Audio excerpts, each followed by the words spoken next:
ladies and gentlemen, the President of the United States, accompanied by Charlie Kirk.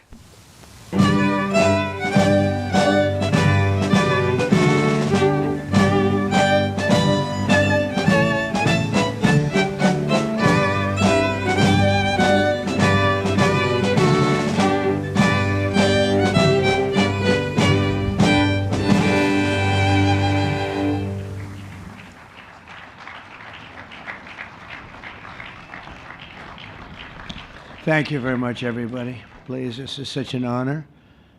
This is please be seated. This is the first time we've been at the new and improved Rose Garden, and people are loving it. They're loving it like they've not loved a lot of things. We have the Presidential Walk of Fame, which you just saw, and it just opened, and we wanted to get it open for this occasion. We were hoping we were able to get outside, and the weather allowed us to. It was supposed to be a terrible rainy day. I was telling Eric, and God was watching, and he didn't want that for Charlie. He just didn't want that. So it's really beautiful. It couldn't be more beautiful. Today we're here to honor and remember a fearless warrior for liberty, beloved leader who galvanized the next generation like nobody I've ever seen before, and an American patriot of the deepest conviction, the finest quality and the highest caliber, the late, great Charlie Kirk.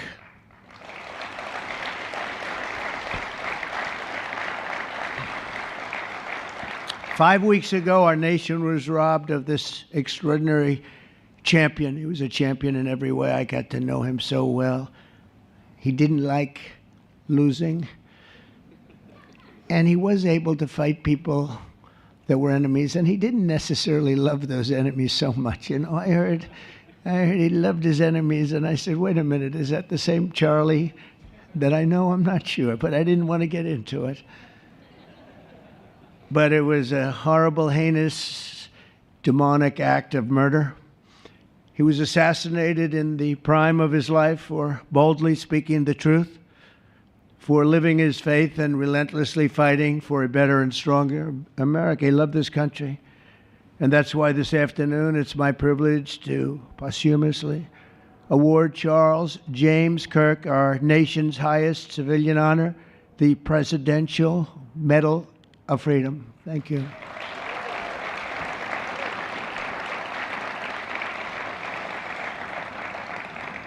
As you know, only hours ago, I returned from a very historic trip to secure peace in the Middle East. People said that couldn't be done. Charlie felt it could be done. Charlie felt it could be done. Thank you. Thank you. Thank you very much. But I raced back halfway around the globe. I was going to call Erica and say, Erica, could you maybe move it to Friday? And I didn't have the courage to call. But you know why I didn't call? Because I heard today was Charlie's birthday. And I said, you know, that was a definite. And I said, we're going to have to forget about some of those very big, very rich countries that expected me to be there. And I can tell you, based on the length of that flight, I wouldn't want to go back tomorrow. But I would not have missed this moment for anything in the world. Nothing. And it's a very important time for our country, and our country is doing so well. It's never done better. We are a country with almost now $18 trillion of investment coming in. Nobody's ever seen anything like that. Previous administration had less than $1 trillion for 4 years. We have more than 18, it'll be much more than 20 by the time the year, more than $20 trillion. There's never been a country in the world that had anything like that. What's happened to our country is incredible in a short period of time. Charlie was a big person for, sir, could we close up those borders, please, a little bit? You know, they're really leaking badly. I said, Charlie, I haven't gotten there yet. But, you know, it came out last 4 months. Literally nobody was allowed into our country. And the only people that were allowed in were people that came in legally. The borders are absolutely stone cold closed. And they reported 0, 0, 0, and 0. So that's pretty good. but he was a big believer. He wanted people in the country more than I did, frankly. He wanted them to come in legally, and he got his wish. October 14th is Charlie's birthday, and he should have been turning 32 years old. I tell you, when I first met him, he was like 22, and I said, boy, he's awfully young, but I thought he was older than that. He looked a little bit older than his age. That's okay. That's not good when you're old, but when you're young, it's great. He had the best of all things, but he was special. But instead, Charlie is attaining a far more important milestone. We're entering his name forever into the eternal roster of true American heroes. He's a true American hero, an amazing person, way, way beyond his years. And I'm honored to be joined by a woman who has endured unspeakable hardship with unbelievable strength, and that's Charlie's widow, Erica. And I just want to thank you, Erica. He loved you so much. I was with him. Oh, please. Thank you, darling. Thank you. I was with him before I met Erica, and he told me he was going to get married. He said, "You won't believe how beautiful she is." I said, well, then now that I meet her, he's right. But then he also said, and you know what? She's like the smartest person I know. See, they do go together on occasion. Not often. Not often. But on occasion they go together. But he was in love with you. He was deeply in love with you. It's great. Erica, your love and courage have been an inspiration to all of us, and we will always be here for you, and we're always going to be here for your gorgeous, beautiful children, and we'll never forget what your family has sacrificed for our country. Man loved our country. When things were going badly for our country, he was so, as you know, angry. He would get angry because he said it doesn't have to be that way. We're also pleased to be joined by an incredible group of Charlie's friends, very powerful friends, actually, and some not so powerful, and they're actually better people, okay? I know them all. They're the less powerful ones. I have to tell you that, all of you power guys down here. The best ones in the group are the ones that are less successful, but that happens too. No, they're all great, and they're here. And let's start with Erica's father. Where is Erica's father? Where are you? Where are you, Dad? Oh, look at him. Wow. I want to get a hat like that, too. I like that. How are you? Nice to see you again. Thanks as well to Vice President J.D. Vance, who's been fantastic. J.D., thank you very much. Great. Doing a great job. Did a great job on Sunday with George Slopadopoulos. Put him away pretty good. Second lady, who's a phenomenal woman, Usha Vance. Thank you very much, Usha. Thank you very much. Great woman. President of Argentina. He wanted to be here. Argentina's a serious flight, right? And he's become a superstar, and he's doing amazing things. He's a MAGA person, but it's make Argentina great again. That's what he does, right? And I want you to stand, please, Javier Milei. Doing a great job. Thank you very much. Many members of my cabinet are here, just about all of them are here. I won't go into every single one of them, but I'll announce a few of the people that have really turned this country around and helped me. Incredible people. Speaker of the House, Mike Johnson. Where is Mike? Mike, what a job you're doing, Mike. What a job you're doing. And I watched you this morning, and you're in there trying to say, look, just let the country open. Everything will be fine. We're dealing with some radical left lunatics. And I just wish Charlie was here to fight us. I think the fight would have been over already. He would have had a march on the Capitol by people whose average age is about 21, because there's nobody that had that relationship with young people. Right, Mike? So thank you, Mike, for being here. House Majority Leader Steve Scalise. Steve, thank you very much. A brave guy and a friend. House Majority Whip, another terrific man, Tom Emmer. Thank you, Tom. Senate Majority Whip, John Barrasso. John, thank you very much.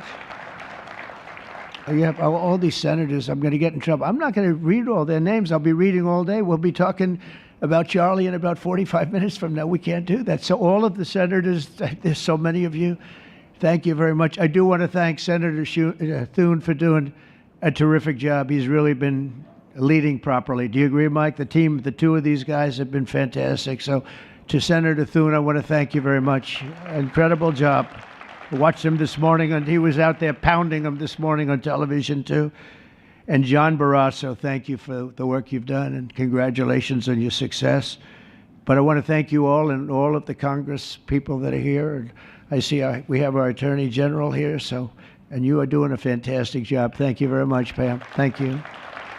Thank you very much. We have everybody. Wow, that's incredible. Okay, I'm not going to do any more. I'm going to be here too long, but I just want to thank you. Have given him such support, but he always gave you such support. That's why you're here. And very unusual. Charles James Kirk was a visionary and one of the greatest figures of his generation. He was truly an amazing figure and growing leaps and bounds. He knew that the fight to preserve our heritage is waged not only on the battlefield and in the halls of power, of which we have tremendous power here, including the head of a place called war. We call it now war. We had defense. We had our Secretary of Defense. Now we have a Secretary of War. And somehow I think it's more emblematic, and hopefully we'll never have to use war. But the fact that we're ready is very good. Peace through strength is very important. But also in the hearts of our nation's youth, that's where Charlie rode strongest. At age 18, that insight inspired Charlie to found the organization that ultimately touched the lives of millions and millions of people, and so many young people that nobody's ever seen anything like it, frankly. Turning Point USA. It's amazing, and it's actually bigger now. It's become bigger in the last few weeks than Charlie ever thought. I think his end vision in many years from now would have been just a fraction of what it turned out to be in a couple of weeks, right? It's amazing. With hard work and joyful spirit and endless enthusiasm and determination. And he did have great enthusiasm. You know, I always say you need enthusiasm to be successful. He had great enthusiasm. Charlie grew Turning Point into the largest conservative youth organization in the entire country. He forged a personal bond with countless young conservatives. He fought for free speech, religious liberty, strong borders, and a very strong and proud America. In everything he did, he put America first. He really put America first. And ultimately, Charlie became more than a leader of an important organization. He became the leader of historic movements all over the country. There were movements, individual movements, one movement. But it was historic. Everything he did was historic, and a true evangelist for the cause of freedom and the word of Almighty God. God was very important to Charlie. He would say, you know, if you don't have religion, you're not going to have a strong country. It's true. He was so wise beyond his years. You know, I talk to him sometimes and say, this guy is like a young guy. He was really a wise man. From the time Charlie worked on my presidential campaign in 2016, and he was there right from the beginning. He liked me. I don't know. I have no idea why. What the hell was he thinking? He said, you're going to win, sir. I said, you know, I'm running against 17 senators and a lot of tough people and governors. We have all these people. And he said, no, you're going to win, sir. He said, not going to be close. And he made it happen. He helped make it happen. I'll tell you that. Without him, who knows what would be. Maybe you'd have Kamala standing here today. That would not be good. I will tell you, Javier, you don't know who Kamala is. Promise, it would not be good. You agree with that, Howard? He also mobilized countless citizens to go vote. It's called Go Vote. Very simple. And with his help in 2024, we won more young people than any Republican by far in the history of our country. And we won the popular vote. We won the swing states, all 7 of them. Remember, they said, oh, well, if Trump could win 4, that would be nice. I win 7 by a lot, by a landslide. But the popular vote was massive. And we won the Electoral College. Remember, they said, well, it's going to be very hard. I'd say 270. Well, we got 312 to 226. And then we won something called districts and councils and different things. But in one case, we won 2,750 to 525. That's the one where you see the map is almost entirely red, except they have a little blue line on one side and a little blue line, meaning New York and a little bit Los Angeles. I have a feeling that if the vote were 100%, we would have won that too. You want to know the truth. But he knew, and he knew very well, and he also understood honesty, and he was always concerned with honesty. He said the only way we can lose is if the cheating gets so bad, and that's where we came up with a little phrase, too big to rig. We said, go out and vote. Just go out and vote. And we had that. Remember, we used to say that all the time because people would say, oh, they're going to win. We don't have to vote. Let's go to a movie. We'll come home and watch later. And he wasn't about that. So we come up to, really together, we came up with that phrase, we got to make it too big. I never made a speech where I didn't say at the end, now look, the polls are showing good. Don't believe the polls. He said, we're going to make it, Susie, right? Too big to rig. So if you think we're going to win by a lot, doesn't matter. Pretend we're losing. You got to go out and vote. They voted. And at 9:02, the whole thing was over, right? 9:02. Remember they said, oh, this could go a few days. Well, it went a few minutes. 9:02. And he knew that. And I felt it, but he knew it. He knew it. I think he knew it more than anybody. But Charlie never missed an opportunity to remind us of the Judeo-Christian principles of our nation's founding or to share his deep Christian faith. In his final moments, Charlie testified to the greatness of America and to the glory of our Savior, with whom he now rests in heaven. And he is going to make heaven. I said, I'm not sure I can make it, but he's going to make it. He's there. He's looking down on us right now. It's so incredible. Look at this, how this turned out. This was supposed to be so dark and cloudy. Not dark and cloudy, is it? Look at that, how beautiful that is. There's no artist that can capture it as beautiful as it is today. Wow, it's amazing. As I said, on the day that he was assassinated, Charlie Kirk was a martyr for truth and for freedom.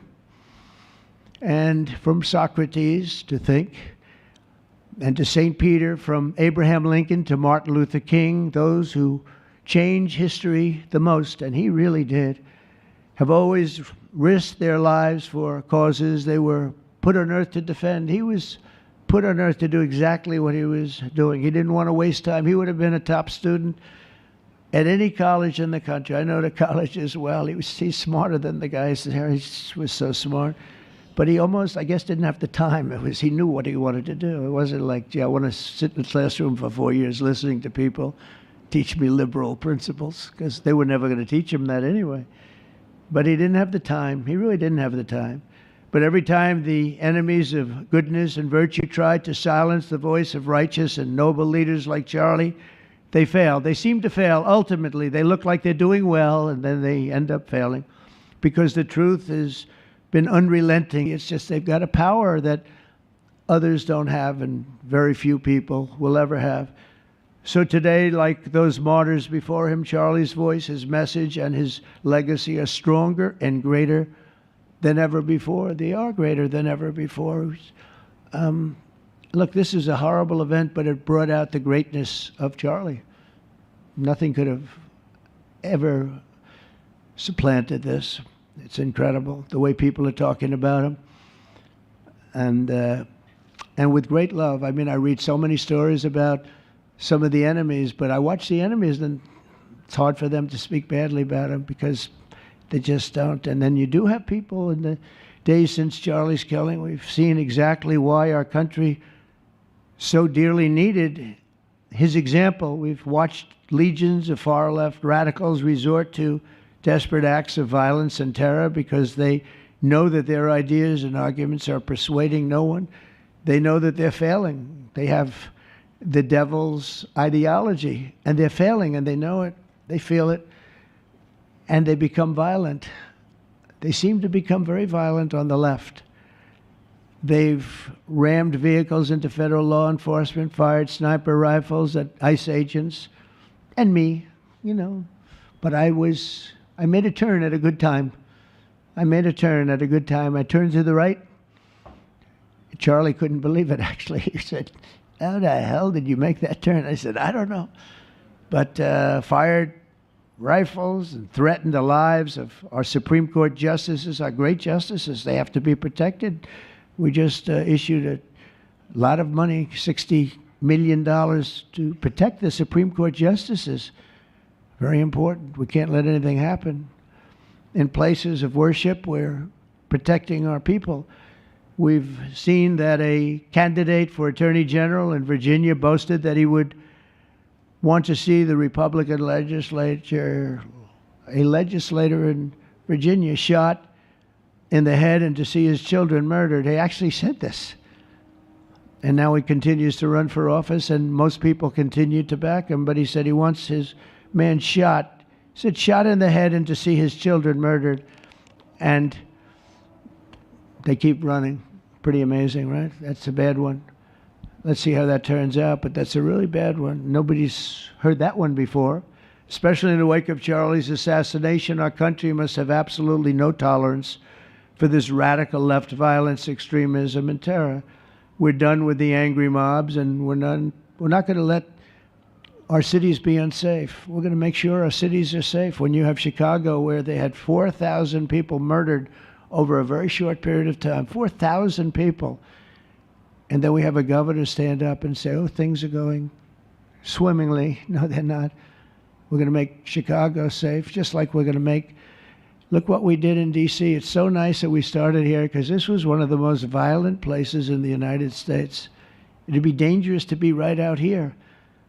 But you couldn't go to a restaurant. The restaurants were all dying. The whole place was dying. You'd have these gorgeous, look at the Washington Monument over there. You'd have these gorgeous buildings and monuments and structures.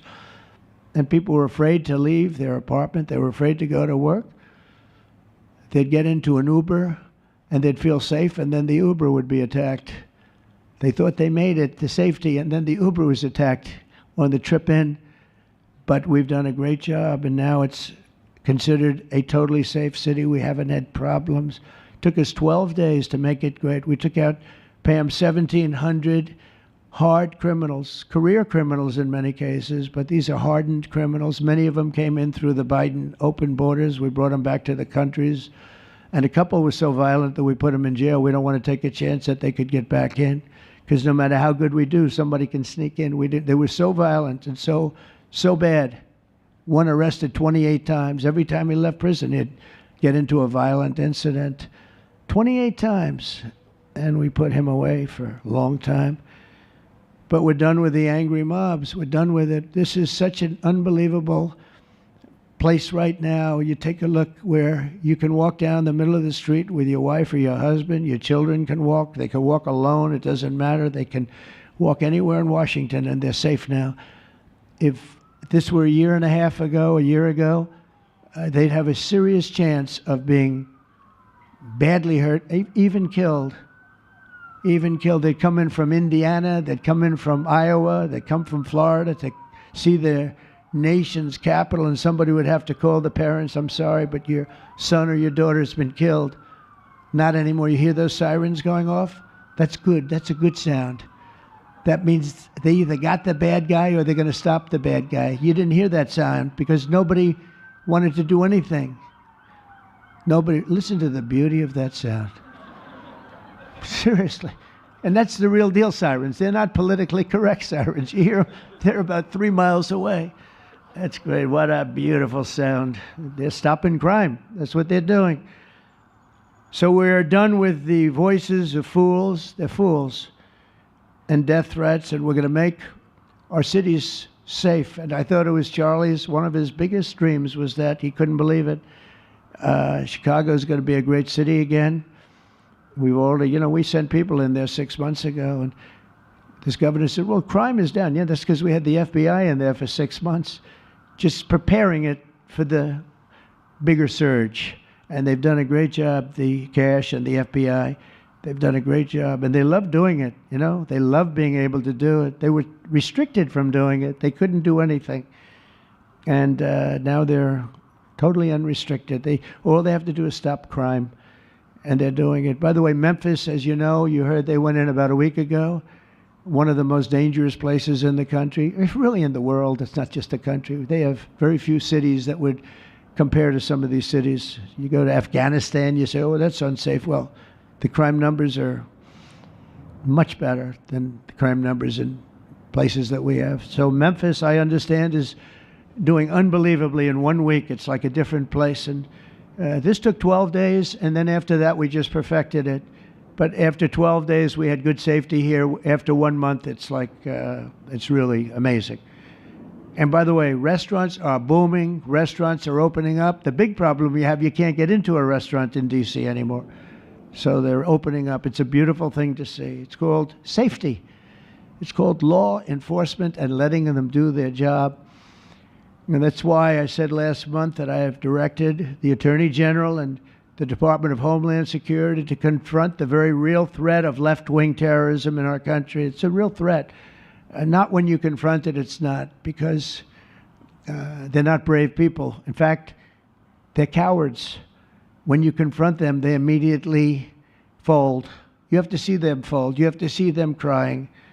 They fold.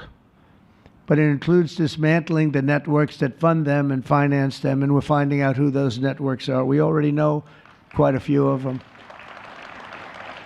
When you see these violent incidents and then you see people holding this gorgeous sign with beautiful wood, beautiful cardboard, wood, everything's perfect paint job, and they're all the same. There are thousands of them.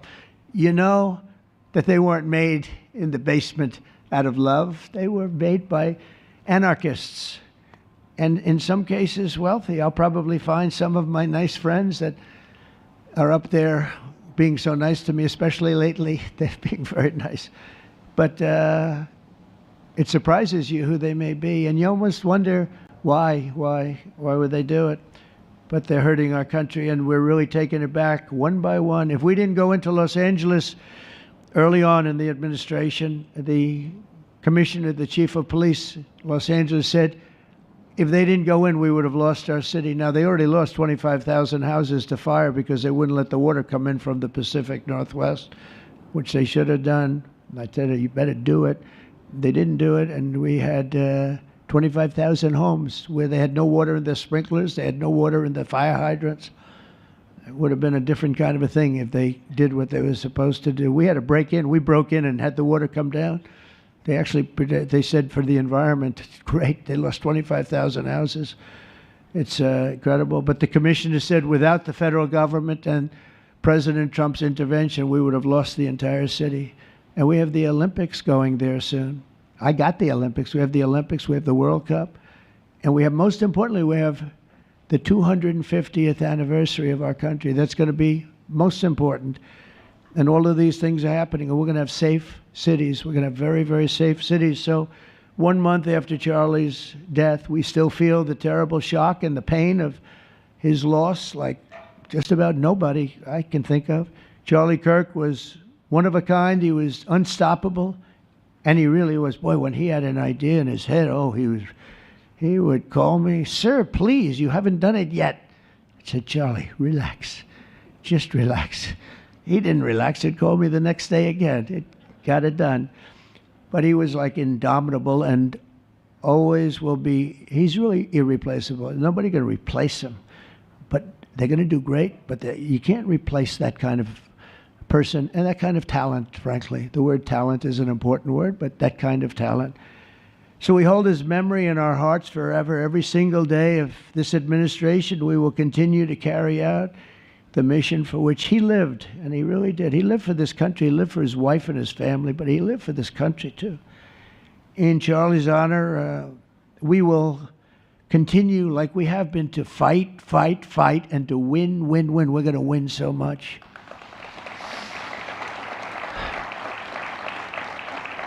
So the Presidential Medal of Freedom is a big deal. You have the Congressional Medal of Honor, military, and the Presidential Medal of Freedom.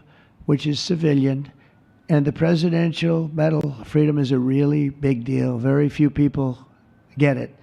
Very few people, frankly, qualify. It's a decision of the president, but it's a qualification that's a very hard one to get. And I would like to ask, if I might, the military aide to read Charles James Kirk's citation for the Presidential Medal of Freedom. Thank you very much. Thank you.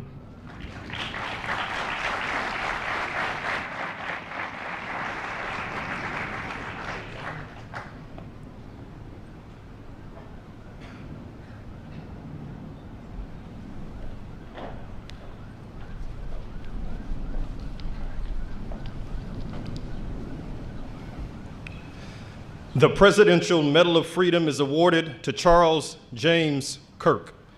Accepting on behalf of Charlie is his wife, Mrs. Erica Kirk. Charlie Kirk was one of the most influential American political figures of his generation. At just 18 years old, he founded Turning Point USA and grew it into the largest conservative youth organization in the nation. For over a decade, he tirelessly traveled the country, leading a movement to restore respect for our founding principles, reawaken our national identity, and inspire a renewed spirit of religious devotion. He was one of the great debaters and communicators of his time. Despite receiving repeated threats, he remained undeterred and modeled courage, logic, humor, and grace to the next generation. On September 10th, 2025, at age 31, Charlie Kirk was assassinated while addressing a group of students. The United States honors him as a martyr for truth and freedom.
Thank you, Mr. President, for honoring my husband in such a profound and meaningful way. And thank you for making this event a priority amid the peace process in the Middle East. Thank you.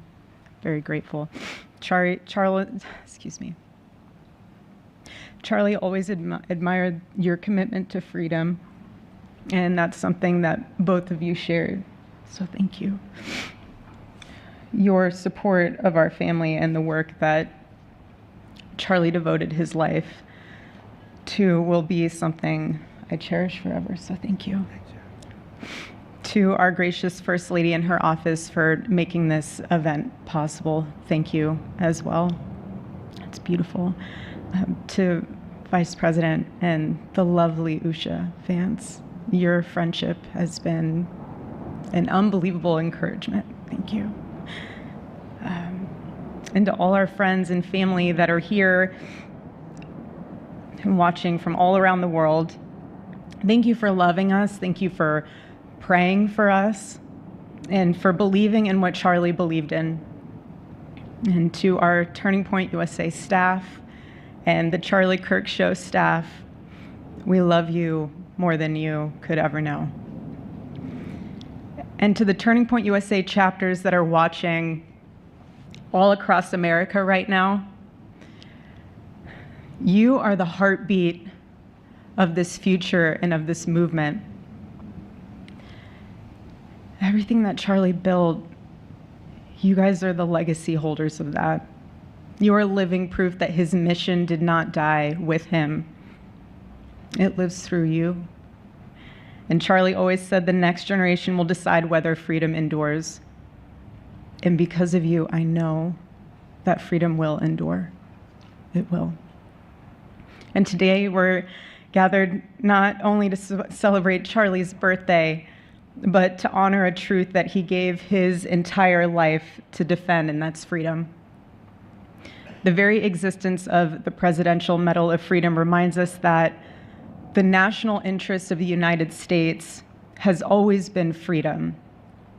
Our founders etched it into the preamble of our Constitution, and those words are not relics on parchment. They are a living covenant. The blessings of liberty are not man's invention, they are God's endowment.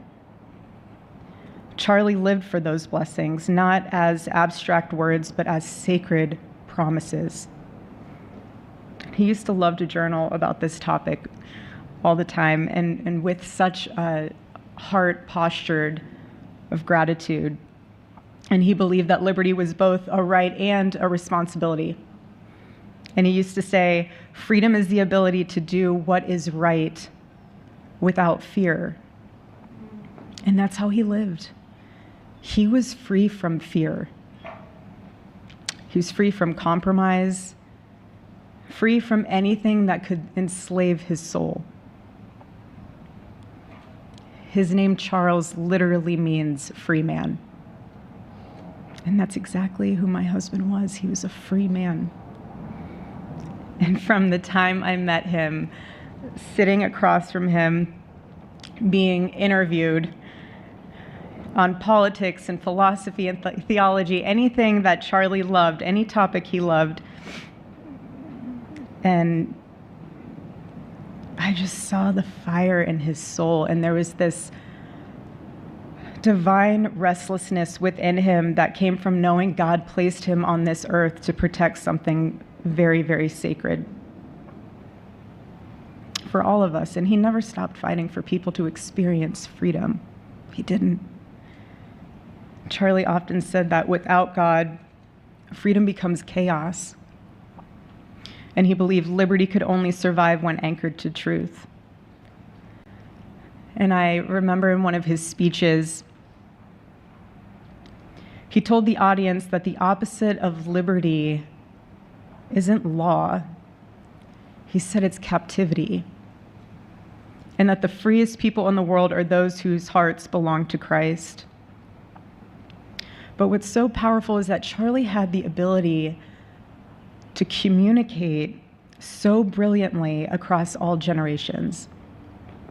And he reminded us that in a world that tells us freedom is doing whatever you want to do, the real freedom is the power to live freely and to do what is right. And in one of his journal entries, he wrote that he wanted everyone to know that you can't have liberty without moral responsibility. Freedom divorced from faith eventually just destroys itself. And what's so fascinating about all of this is looking back these past 12 years of Turning Point USA and his mission, there's almost this veil of sacredness. Because what I realize is that while he was building an organization, he was also building a movement. One that called people back to God, back to truth, and a movement that was filled with courage. And ironically, for a man who impacted millions, Charlie never desired to be the center of attention. He just wasn't. My husband was not a man of extravagance. He loved simple but deeply meaningful things. Truly. He loved his late night walks. He loved buying more books than he could ever read because he felt there was no such thing as a book budget. And he loved being able to read to our kids the same bedtime story on repeat because he knew it was their favorite. But to him, that was special. And he loved to sit in the sun on a Saturday morning with his cup of decaf coffee and his phone was off because he was honoring the Sabbath. And for him, it was that moment to catch his breath and just be in peace, because he was unreachable at the moment, and he preferred quiet birthdays. But that never stopped me from telling him. I told him every single year, I said, baby, I love your birthday.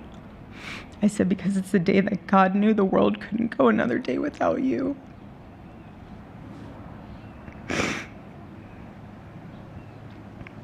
And so the rhythm of our usual birthday celebration for him was mint ice cream, mint chocolate chip ice cream. He only had it twice a year, on his birthday and 4th of July.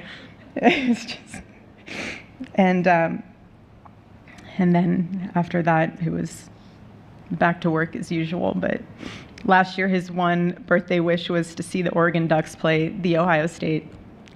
And they won. Oregon won that night.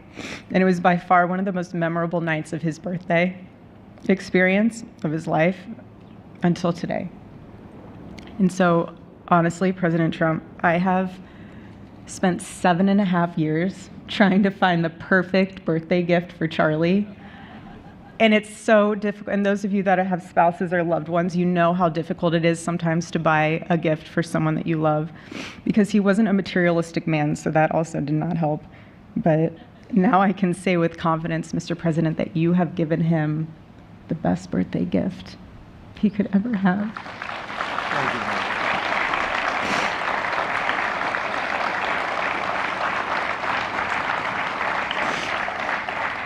you. It's such an honor, and the recognition of a life lived for defending freedom. And that's what Charlie fought for until his last breath. And it was written across his chest in those final moments on one of his simple t-shirts that always carried a message, and this one bearing a single word, freedom. That was the banner over his life, and that shirt was a declaration.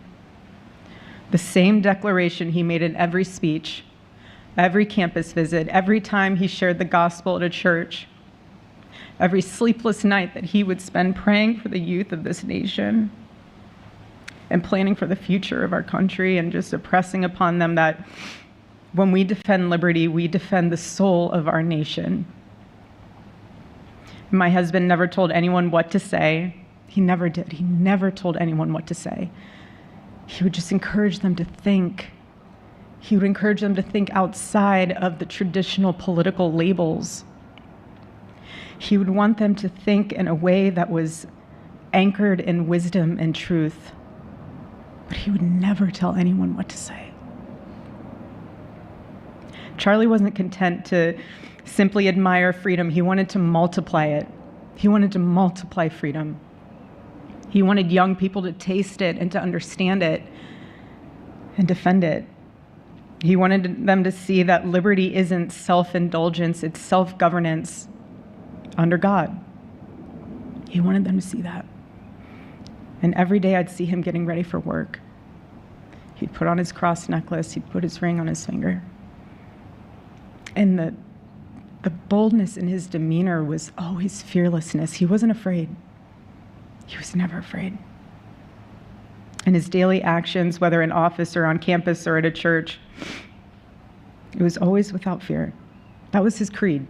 That is how he lived out every single day. He didn't fear being slandered. He did not. He didn't fear losing friends, I can tell you that. He didn't. He didn't care. He stood for truth and stood for freedom, and he did not, everything else was just noise to him. And it's because his confidence in Christ was absolute. That's why. There was no limit to what he would have sacrificed to defend freedom for all. And if the moment had come, he probably would have run for president, but not out of ambition. He would only have done it if that was something that he believed that his country needed from a servant's heart standpoint. And Charlie lived only 31 short years. No, he's 32, but on this side of heaven, but he lived. He lived every single second he lived. He filled every single day with purpose, and he fought for truth when it was unpopular. And he stood for God when it was costly, but that's what we're called to do. Surprisingly enough, he did pray for his enemies, which is very hard, but he did. He did. He did. No one else, I mean, I saw him do it. No, he never did it in front of anyone else, but I can attest to that. But he also loved people when it was inconvenient. And he ran his race with endurance, and he kept the faith. And now he wears the crown of a righteous martyr. And for me and for our children, the truth really steadies our grief, because heaven gained what earth could no longer contain: a free man made fully free. And to all watching, this is not a ceremony. This is a commissioning. And my message is simple. I want you to be the embodiment of this medal. I do. I want you to free yourself from fear. I want you to stand courageously in the truth. Listen for the still, small voice of God. And remember that while freedom is inherited in this country, each of us must be intentional stewards every single day.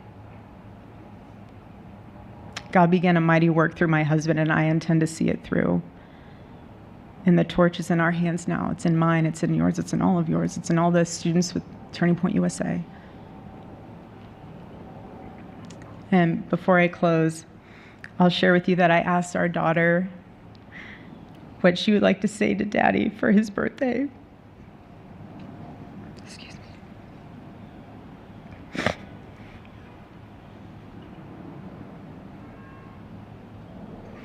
She said, "Happy birthday, Daddy. I want to give you a stuffed animal.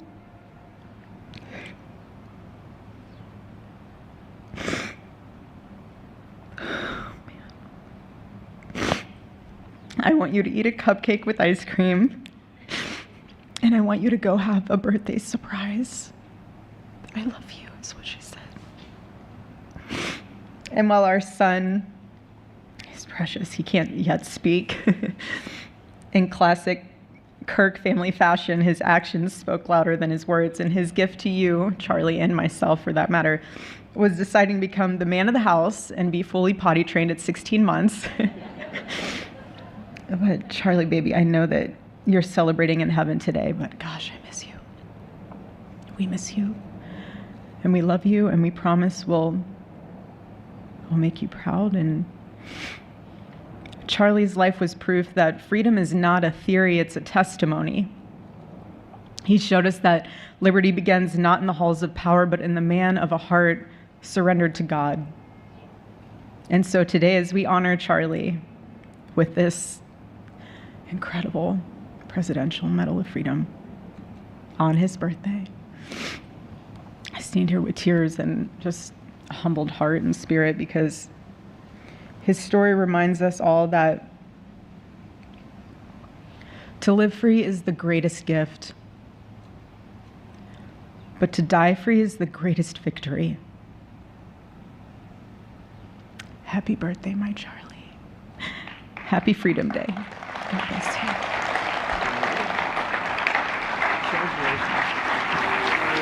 you.